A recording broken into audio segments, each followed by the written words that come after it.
Chapter 1. A Girl and Her Violin. The stage lights blazed overhead, a dazzling constellation that bathed the auditorium in a golden glow. 13-year-old Clara Evans stood at the center, her small hands gripping a weathered violin, an instrument scarred with scratches and scuffs, a gift from her grandfather that carried the weight of his quiet faith in her. In that moment, she made a choice that left the room stunned. She would stare down her deepest fears, defying a world that mocked her fragility with a courage no one saw coming. Clara stepped forward, her resolve a flame that outshone the smirks of the critics below. On Stories, her tale was just beginning, a fragile dream poised to transform into a bold stand against doubt and disdain. Growing up in a cramped, faded apartment, she'd found solace in the violin's tender melodies, a refuge from a life shadowed by struggle. Despite the sting of harsh words and the weight of quiet suffering, she held tight to a belief her grandfather had planted deep within her. Music was the voice of the soul, a language that could rise above any scorn. Now, as the spotlight pinned her in place, that belief was tested. The judges' towering figures of fame and authority watched with arched brows, their laughter slicing through the air like a cold wind. Clara's heart hammered, a wild mix of terror and yearning pounding in her chest. She wasn't loud or bold by nature, but in that electric instant, she summoned a strength she hadn't known she possessed. She lifted her bow, determined to silence the doubters, not just for them, but for the girl she needed to prove she could be. What would happen next? Would her dream crumble beneath the weight of judgment, or would her passion carve a path through the noise? The journey was unfolding, and the answer hung in the balance. Chapter 2. A Sanctuary in Strings. Clara's world had always been small, hemmed in by the peeling walls of a rundown apartment she shared with her mother and younger brother. Money was scarce, her father long gone, and the neighborhood carried a roughness that seeped into daily life. But her grandfather had been her anchor until he passed, leaving behind the violin and a whisper of wisdom. Let the music say what you can't. That instrument, with its worn wood and frayed strings, became her lifeline, a companion in a life that often felt too heavy. As a child, Clara was quiet, her presence soft amid the clamor of school hallways. She sat at the back of classrooms, head down, as if willing herself invisible. Peers snickered at her patched clothes and tangled hair, their dismissive glances eroding her confidence bit by bit. She felt like a ghost, unseen and unheard, except when she played. In her room, the violin's melancholic notes were her voicey, a prayer for belonging in a world that seemed intent on shutting her out. By 13, the challenges sharpened. The unspoken judgment of teachers who overlooked her, the taunts of classmates who saw her as weak, these pressed down harder each day, threatening to snuff out her fragile hope. Then came the news of a national talent competition, a chance to step beyond the shadows. It stirred a whirlwind inside her, excitement warring with dread.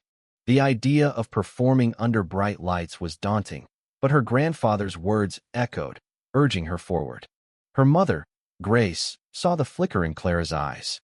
"You've got a gift," she said, her voice tired but warm. "Don't let it stay hidden." That encouragement, paired with the memory of her grandfather's gentle nod, pushed Clara toward the stage, a leap she wasn't sure she could survive. Chapter 3. The Weight of Mockery. Backstage, the night of the competition, Clara's stomach twisted into knots.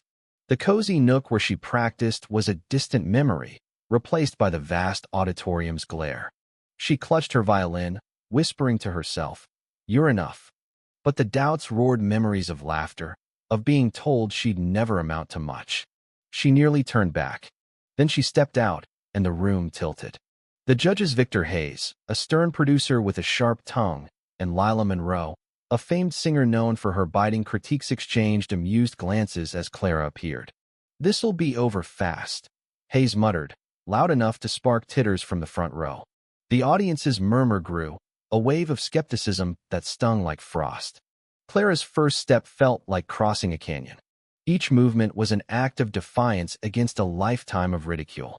She raised her bow, the room falling silent for a heartbeat, then her nerves faltered. The opening note wobbled, a harsh discord slicing through the stillness. Laughter erupted, swift and merciless, a tidal wave crashing over her. Maybe music's not your thing. Hayes sneered, his cold grin cutting deep. Monroe's chuckle followed, high and dismissive. The sound drowned Clara, humiliation searing through her as tears welled. Her fingers scrambled to recover, but each note meant more mockery, the melody collapsing under the weight of their scorn. She fled, the violin limp at her side, her vision blurred as she stumbled backstage. Slumped against a wall, hidden from the cruel lights, despair swallowed her. The world that once sang with promise now felt like a cage of silence and shame. She'd failed not just the stage, but the hope she'd clung to. Then came a soft knock. The door opened, and there stood Isabel Rita, a violinist whose name Clara knew from concert posters, her presence calm and steady. "I saw what happened," Isabel said, stepping into the dim space. "And I heard something in your playing something true. Let me help you find it again." Clara blinked, disbelief warring with a flicker of hope. "Why me?" she murmured. Isabel's smile was gentle. "Because I've stood where you are. And I know you've got more to give." Chapter 4. Rebuilding the Melody. Under Isabel's wing, Clara began to mend. They met in a small studio, the air thick with the scent of wood and determination. Day by day, Isabel guided her back to the violin, turning practice into a quiet rebellion against defeat. "Music isn't about perfection," Isabel said often. "It's about showing who you are, every hurt, every dream." Clara's trembling hands steadied, her notes gaining strength. The change was gradual but profound, a weave of vulnerability and resolve. At home, her mother's quiet pride and her brother's wide-eyed wonder became a steady beat beneath her efforts. Yet the wounds lingered. Viral clips of her stumble spread online, a cruel echo of failure. Each comment, each meme, was a jab at her fragile pride. Then came Ethan Brooks, a young pianist with a soulful gaze and a past marked by his own battles with doubt.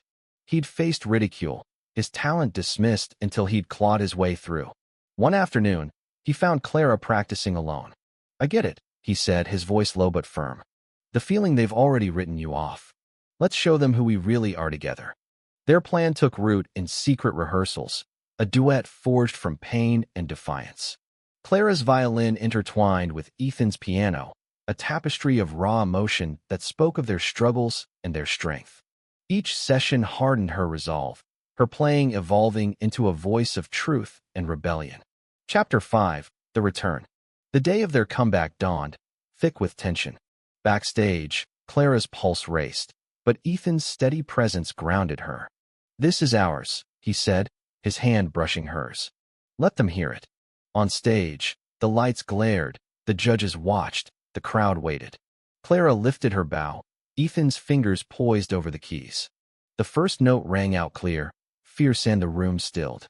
Their music swelled, a narrative of anguish and triumph, fragility and fire. Clara's voice broke through between chords, soft but unyielding. "I won't be silenced." The audience shifted, doubt melting into awe. Hayes's smirk faded, Monroe's eyes widened. As the final note hung, silence held, then applause roared, a wave of respect washing over them. Hayes stood, his voice unsteady. "I was wrong. That was incredible." Later, Clara stood alone, triumph warming her. She'd turned scorn into song, doubt into defiance. Her story, shared through Stories, sparked a broader dialogue about judgment, resilience, and the power of rising again.